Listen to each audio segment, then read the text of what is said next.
Hello guys, good morning and welcome to engineers academy. मैं हूं शैलेश वैद्य और आप लोगों का स्वागत है मेरे करंट अफेयर्स के क्लास में। आप लोगों को पता है डेली मॉर्निंग 8 AM पे मैं आप लोगों के लिए लेके आता हूं current affairs live session to discuss the question and answers that are very very helpful for all the upcoming examinations. तो चलिए स्टार्ट करते बिना समय गवाए। Arogya Setu has become the fastest app in the world to reach how many downloads in 13 days? आरोग्य Setu app 13 दिनों में कितने डाउनलोड तक पहुंचने वाला दुनिया का सबसे तेज ऐप बन गया है? Option number A 2 crore, option number B 5 crore, option number C 8 crore and option number D 10 crore. इसके बारे में बात करें तो आरोग्य सेतु ऐप यूजर्स की संख्या 13 दिनों में 5 करोड़ तक पहुंच गई है। One of the fastest growing app at present Aarogya Setu है। इस ऐप के बारे में मैंने पिछले कुछ वीडियो में भी आप लोगों को बताया था कि ये किस तरीके से आप लोगों के डेटा के हिसाब से ट्रैवल हिस्ट्री आप लोगों की हो सकती है, आप लोगों का पर्सनल डेटा, आप लोगों की मेडिकल हिस्ट्री, उसको यूज करके मींस आप लोग जैसे अगर उसको फॉलो करते हो तो सबसे पहले आप लोगों को पूछा जाएगा कि लास्ट आपने 1 मंथ में कहीं ऐसे एरिया में ट्रैवल किया that is out of India और एल्स आउट ऑफ स्टेट। इस तरीके से डेटा आप लोगों को पूछे जाते, then you are diabetic and many more things related to your medical history. तो उस वजह से यहाँ पे ये जो ऐप है it uses your Bluetooth and your location और इसी के थ्रू वो बताता है कि आप लोग कौन से एरिया में हो एट प्रेजेंट। कौन से एरिया में हो इन द सेंस मींस वहां पे आप लोग कोई बहुत कंटेमिनेशन से बाजू में हो या नहीं। Means it provides you the safe location. आप लोगों को कहीं जाना है, आप कहीं जाके है तो वहां पे कोई कोरोना का पेशेंट ना हो, ऐसे कोई एरिया में आप लोग जाके आए हैं तो वो भी इस ऐप से पता लग सकता है। वहां पे वो चालू रहता है आप लोगों का ब्लूटूथ और आप लोगों की लोकेशन। ये ब्लूटूथ बेस्ड ऐप है जो सारे के सारे कोविड-19 पेशेंट्स का डेटा ट्रैक करता है और उनकी लोकेशन को आपकी लोकेशन के साथ मैच करके आप लोगों का सेल्फ असेसमेंट भी करने में मदद करता है। जैसे आप लोग कहीं जाके आए तो आप अपना सेल्फ असेसमेंट कर सकते हो, जिस वजह से आप लोग कोरोना से बचे रहेंगे।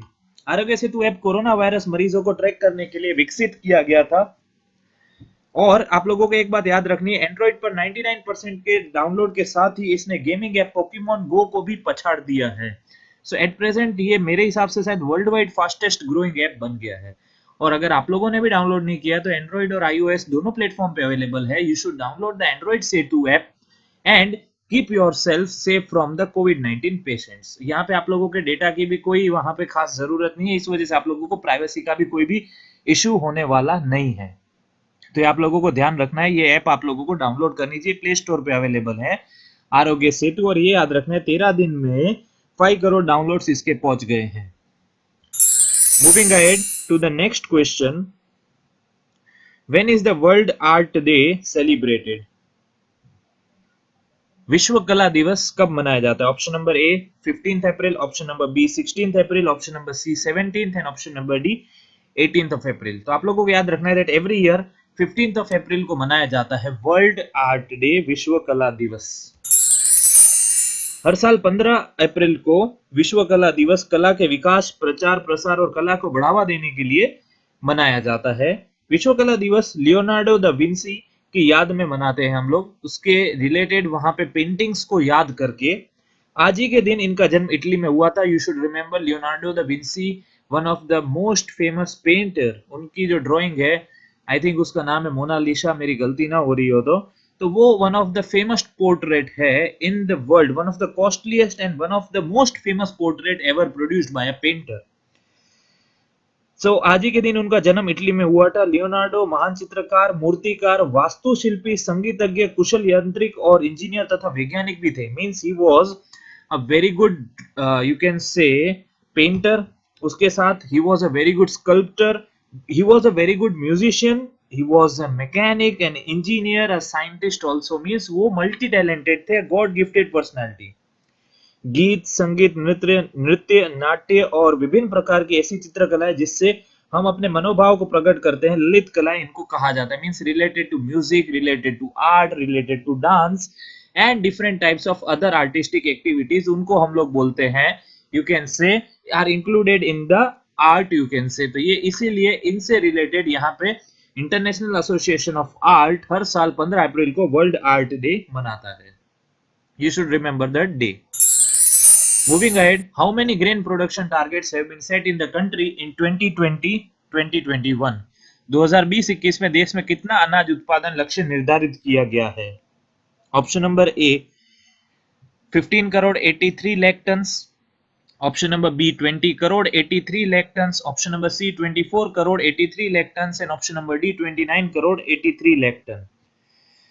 तो इसका आंसर है, देश में सामान्य मानसून की उम्मीद के मद्देनजर 2020-21 में 29 crore 83 lakh, that means option number D 29 crore 83 lakh ton का अनाज उत्पादन का लक्ष्य रखा गया है। ग्रेन प्रोडक्शन का इतना टारगेट रखा गया है। फूड ग्रेन्स के बारे में बात करें तो यहाँ पे मेट्रिक टन में डेटा दिया हुआ है। देखिए यहाँ पे आप लोग देखिए ना, तो इसको मेट्रिक टन में कन्वर्ट करना चाहेंगे ना, तो ये 298 के आसपास कुछ मेट्रिक टन रहेगा। तो यहाँ पे मेट्रिक टन में डेटा दिया हुआ है। सबसे पहले यहाँ पे राइस, व्हीट, अब आप लोगों को पुराना डेटा एक्चुअली वैसे कोई याद रखने की जरूरत नहीं है। पिछले साल का एस्टिमेटेड आप लोगों का जो आउटपुट था वो 291.95 मेट्रिक टन था। तो उससे नियरेस्ट यहाँ पे 29 करोड़ 83 लाख अनाज का उत्पादन के लक्ष्य रखा गया है। इस दौरान अनाज उत्पादन में 63,50,000 टन की वृद्धि का अनुमान है। मींस अप्रोक्सीमेटली 63 लाख टन हम लोग ज्यादा प्रोडक्शन कर पाएंगे due to a healthy monsoon. But अभी कोरोना वायरस के चलते क्या इफेक्ट आता है, क्योंकि कोरोना वायरस को हम लोगों ने अभी 20 अप्रैल से फार्मिंग एक्टिविटीज को परमिशन तो दी है, पर फार्मर्स किस तरीके से बाकी की सारी चीजों की अवेलेबिलिटी को वहां पे पूरा किस तरीके से कर पाते हैं, ये हमारे लिए देखना ज्यादा जरूरी होगा। तो आप लोगों को ध्यान रखना है 29 crore 83 lakh tons. Moving ahead, next question. Which integrated geospatial platform has DST rolled out? कौन सा एकीकृत भूस्थानिक मंच DST ने रोल किया है? भारत सरकार के विज्ञान और प्रौद्योगिक विज्ञान और प्रौद्योगिक विभाग, जिसको हम लोग बोलते हैं department of space and technology, ने एक एकीकृत भूस्थानिक platform, you can say geospatial platform बनाया, जिसे सहयोग नाम दिया। इट इज नेम्ड एज सहयोग। ये जो प्लेटफॉर्म है, इसका उद्देश्य कोविड-19 महामारी के दौरान निर्णय लेने में मदद करना और रिकवरी के टाइम पे सोशल और इकोनॉमिकल इफेक्ट्स को संभालना और जोनल एक्टिविटीज के हिसाब से रणनीति तैयार करना। यू कैन से दैट इस प्लेटफॉर्म का फायदा होगा कि महामारी के दौरान निर्णय लेने में मदद करना और रिकवरी चरण में सामाजिक आर्थिक प्रभाव को संभालने के लिए क्षेत्र से रिलेटेड रणनीतियों को बनाना। That means you are dividing the area in small small zones वहां पे, और उस हिसाब से वहां पे आप लोग अपनी नीतियों को इंप्लीमेंट कर पाएंगे, जिस वजह से वो अच्छे से इंप्लीमेंट हो। आप लोग ऐसा बोल सकते हो कि पूरे के पूरे कंट्री को नोड्स में तोड़ा जाएगा। ये मोबाइल एप्लीकेशन सरकार द्वारा संपर्कों को पता लगाने, मींस यू कैन से कॉन्टैक्ट ट्रेसिंग, जन जागरूकता, पब्लिक अवेयरनेस और स्वयं मूल्यांकन, दैट इज सेल्फ असेसमेंट के उद्देश्य से शुरू किया गया आरोग्य सेतु मोबाइल एप्लीकेशन का पूरक होगा। Means it will be equivalent और it will be helpful for the Aarogya Setu app is equals to, ये प्लेटफॉर्म उसको डेटा जो है सेव करने में मदद करेगा। तो आप लोगों को ध्यान रखना है कि इसका आंसर है सहयोग नाम का जो आप लोगों के लिए प्लेटफॉर्म तैयार किया है। तो ऑप्शन नंबर सी इसका आंसर हो जाएगा, सहयोग। नेक्स्ट क्वेश्चन की बात करें, which country has approved the sale of torpedo and harpoon missiles to India? किस देश ने भारत को टॉर्पेडो और हार्पून मिसाइलों की बिक्री की मंजूरी दी है? Option number A America, option number B France, option number C Britain and option number D Russia. तो इसका आंसर आप लोगों को पता ही है, मेरे हिसाब से आप लोगों को पता ही होगा, America is the answer. America ने हाइड्रोक्सिल क्लोरोक्विन के जो हम लोगों ने सप्लाई पहुंचाया उससे खुश होकर हमारे बहुत सारे प्रोजेक्ट्स को अप्रूवल दे दिया, मींस हमारी बहुत सारी डिमांड्स को अप्रूवल कर दिया है। अमेरिका ने भारत को harpoon block 2 air launch missile, याद रखना है this is the image of harpoon ground launch missile, पर इसी तरह harpoon is also an air launch missile, और टॉर्पीडो बेचने का सौदा किया। आई थिंक आप लोगों को टॉर्पीडो पता होगा, वाटर टू वाटर रेंजिंग में सबमरीन से इसको फायर किया जा सकता है। It is helpful for that. In torpedo और एंटीशिप मिसाइलों की कीमत $155 मिलियन होगी, ये आप लोगों को ध्यान रखना है, $155 मिलियन। इसे P-81 विमानों के साथ एकीकृत किया जाएगा, means this will be added with the P-81 your aeroplanes. इस बिक्री के क्षेत्रीय खतरों के खिलाफ भारत की क्षमता बढ़ेगी और इससे भारत अपनी मातृभूमि की सुरक्षा रखने में मदद करेगा। हाल ही में आप लोगों को पता है कि हमारी नेबरहुड कंट्रीज जैसे चाइना है, हमारे को सबसे ज्यादा जो परेशान करने वाला देश हो सकता है हमारे नेबरहुड में, वो चाइना है। वो अभी के समय कोरोना वायरस के समय में भी अपनी आर्मीज की ड्रिल को नहीं रोक रहा है। तो इस वजह से India is also working on that कि हम लोगों को कुछ भी हो ऐसी महामारी से लड़ते समय में हमारी आर्मी को पिछड़ा हुआ नहीं होने देना है। So this is our governments you can से थिंकिंग कि वो इस समय में भी ऐसे अच्छी अच्छी डील्स के लिए बहुत तैयार है, बहुत तत्पर है। तो आप लोगों को ध्यान रखना है, America is going to sell the harpoon block two air launch missile and torpedoes. Let's move ahead to the next question. Where is the DRDO developed a kiosk to collect COVID-19 samples? DRDO ने COVID-19 नमूने करने के लिए kiosk कहाँ विकसित किया? Option number A Bengaluru, option number B Delhi, option number C Hyderabad and option number D Jaipur. तो इसका आंसर है option number C Hyderabad. DRDO that is the defence research and development organisation, Hyderabad की रक्षा अनुसंधान और विकास प्रयोगशाला DRDL, वहां पे DRDO की वहां पे जो लैब है उसको शॉर्ट में कहा जाता है DRDL। यहाँ पे आप लोग देख सकते हैं DRDO की लैब जो है हैदराबाद में ने अपनी तरह का पहला कोविड-19 नमूना संग्रह कायोस्क, यू कैन से इसको हम लोग ऐसे भी बोल सकते हैं, यहाँ पे देखिए सैंपल कलेक्शन कायोस्क, क्या बोल सकते हैं इसको हम लोग? सैंपल कलेक्शन कायोस्क विकसित किया। इस कायोस्क को विकसित करने के लिए एक मिसाइल प्रौद्योगिकी का उपयोग किया गया, इस पर 1 लाख रुपए का खर्च किया गया है। ये कायोस्क एक चैम्बर की तरह है, आप जैसे इमेज यहाँ पे देख सकते हैं, जिसे एक बार इस्तेमाल के बाद बिना किसी मानवीय इस्तेमाल से, आप लोग बोल सकते हैं बिना किसी मानवीय हस्तक्षेप से संक्रमण मुक्त किया जा सकता है। सीधी सी बात में कहने का मतलब ये है, हम लोगों को एक सीधी सी बात है कि हमारी जो मेडिकल टीम जो कोरोना वायरस पेशेंट्स की टेस्टिंग कर रही है, सबसे ज्यादा डर उनको रहता है कि वो कंटेमिनेटेड ना हो जाए, वो संक्रमित ना हो जाए। इस वजह से व्हाट यू कैन डू कि आप इस चेंबर में जा सकते हैं और ये चेंबर आप लोगों का जो ब्लड सैंपल्स है वो अच्छे से कनेक्ट कर लेगा यहाँ पे। उसके लिए भी यहाँ पे मींस यू कैन से फैसिलिटीज लगाई गई है। और उसके बाद वहां पे जैसे आप लोग बाहर निकलोगे तो खुद ये यहाँ पे सेल्फ सैनिटाइज होने की फैसिलिटी है। इसमें सेल्फ सैनिटाइजेशन फैसिलिटी होने की वजह से यहाँ पे इसको रेगुलरली आप लोग कोई भी ह्यूमन इंटरफेस के बिना रेगुलरली यूज कर सकते हैं। तो आप लोगों को याद रखना, हैदराबाद में स्टार्ट किया, DRDO ने अपनी लैब में इसको डेवलप किया है और धीमे धीमे ये इंडिया वाइज कमर्शियलाइज हो जाएगा। हम लोग ये चाहते हैं कि आप लोग घर पे रहें, इसको बहुत ज्यादा यूज करने की जरूरत ना पड़े, आप लोग कोरोना से लड़ते रहे। आप लोगों ने कोरोना से लड़ने में भारत देश अभी बहुत अच्छा मींस आउटपुट दे रहा है, ये और अच्छा आउटपुट दे, हमारी ऐसी मनोकामना है कि हम लोग इटली, अमेरिका और चाइना की राह पे आगे ना बढ़े। मैं ऐसा चाहता हूं, आप लोगों को भी यही चाहना है, मदद करनी है हमारी। Next question, which country has announced to stop the funding of WHO world health organisation? किस देश ने WHO की फंडिंग रोकने की घोषणा की है? Option number A China, option number B America, option number C Britain and option number D Russia. तो इसका आंसर है, आप लोगों ने न्यूज में पढ़ा ही होगा, अमेरिका इज द आंसर। अमेरिकी राष्ट्रपति डोनाल्ड ट्रंप ने विश्व स्वास्थ्य संगठन WHO को अमेरिका से दी जाने वाली फाइनेंशियल बेनिफिट्स रोक दी है। और एक्चुअली इसका रीजन ये है कि डोनाल्ड ट्रंप का ऐसा मानना है, अमेरिकन प्रेसिडेंट का ऐसा मानना है कि WHO को चाइना में फैल रहे वायरस के बारे में पता था, जिसको WHO ने नजरअंदाज किया। देखिए, एक महामारी जहां से ओरिजिनेट हुई, अगर वहां पे कंट्रोल कर ली जाती तो शायद वर्ल्ड वाइड इतना कहर नहीं मचा पाती। इटली, फ्रांस, अमेरिका, ब्रिटेन सबसे ज्यादा खराब तरीके से प्रभावित देश, और एट प्रेजेंट सबसे ज्यादा हालत खराब जो है अमेरिका की।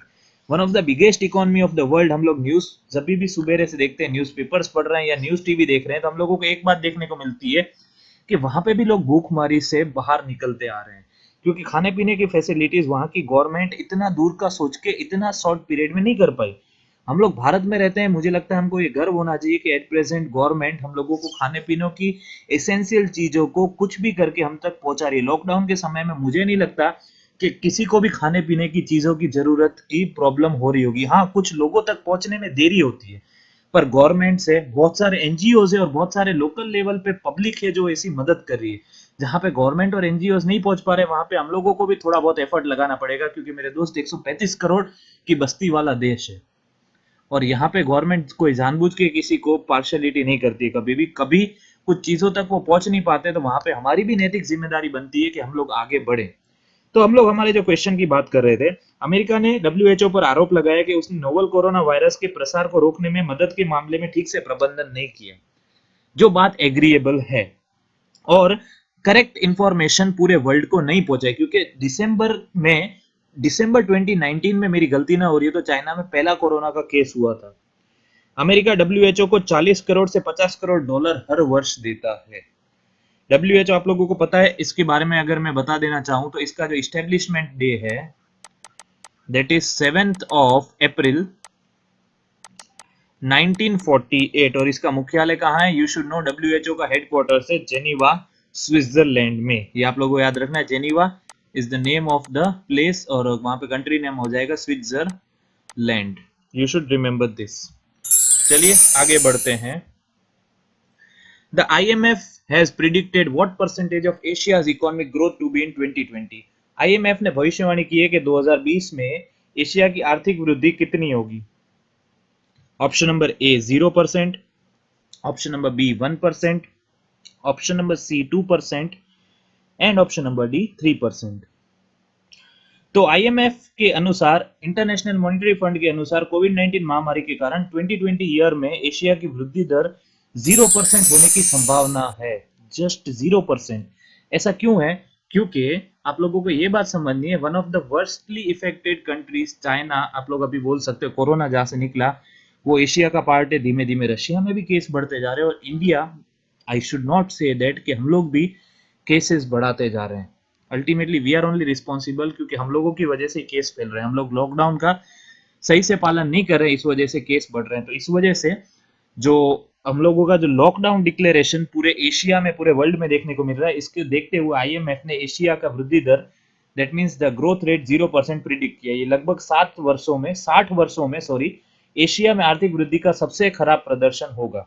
ये कोई पर्सनल या एक कंट्री के कुछ रीजंस की वजह से नहीं है, ये एक ग्लोबल क्राइसिस है। आप लोगों को बात को समझनी है, ग्लोबल क्राइसिस से लड़ने के लिए एवरी कंट्री अपने एफर्ट्स लगाएगी। धीमे धीमे देखिए नई अपॉर्चुनिटीज क्रिएट होगी। एक बात हमेशा याद रखिए, एक छोटी सी समझने सी बात है, जब आप लोगों की डिमांड सडनली बंद हो जाए तो कुछ समय के बाद वो जब डिमांड क्रिएट होगी तो वहां पे बहुत सारे लोगों के लिए नई अपॉर्चुनिटी क्रिएट होगी। There will be new doors opening. तो हम लोगों को एक अच्छे सूरज को देखते हुए आगे सोचना है कि विल डू गुड। ये हम लोगों को एक सर्वे है, इसके ऊपर बहुत ज्यादा परेशान नहीं होना है।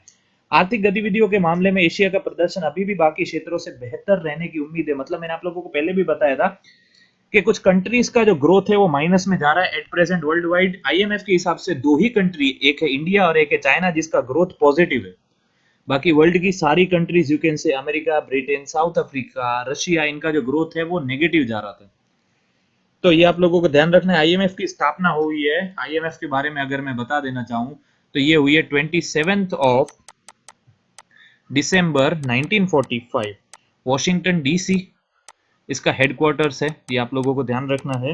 और 189 कंट्रीज इसके मेंबर्स हैं। MD at present managing director, मैंने आप लोगों को पहले भी बताया था, क्रिस्टलिना जॉर्जीवा। और चीफ इकोनॉमिक एडवाइजर, हमारे लिए बहुत गर्व की बात है, गीता गोपीनाथ जी, जिनसे रिलेटेड इंटरव्यू क्वेश्चन भी हम लोगों ने एक वीडियो में कुछ ही दिन पहले देखा था। चलिए आगे बढ़ते हैं हमारे अगले क्वेश्चन के ऊपर। Which state has become the first state to use the ayurveda for the कोविड-19 पेशेंट्स। कोविड-19 रोगियों के लिए आयुर्वेदिक का उपयोग करने वाला पहला राज्य कौन सा बना है? Option number A UP, option number B Maharashtra, option number C Goa and option number D Kerala.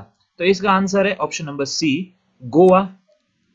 Goa कोविड-19 मरीजों और क्वारंटाइन में लोगों की इम्यूनिटी को बढ़ाने के लिए एलोपैथी और आयुर्वेदिक का प्रयोग करने वाला पहला राज्य बन गया है। और ये जो मैं वीडियो बना रहा था उसी समय की बात मैं आप लोगों को बता रहा हूँ कि एट प्रेजेंट गोवा में 0 न्यू पॉजिटिव केसेस हैं।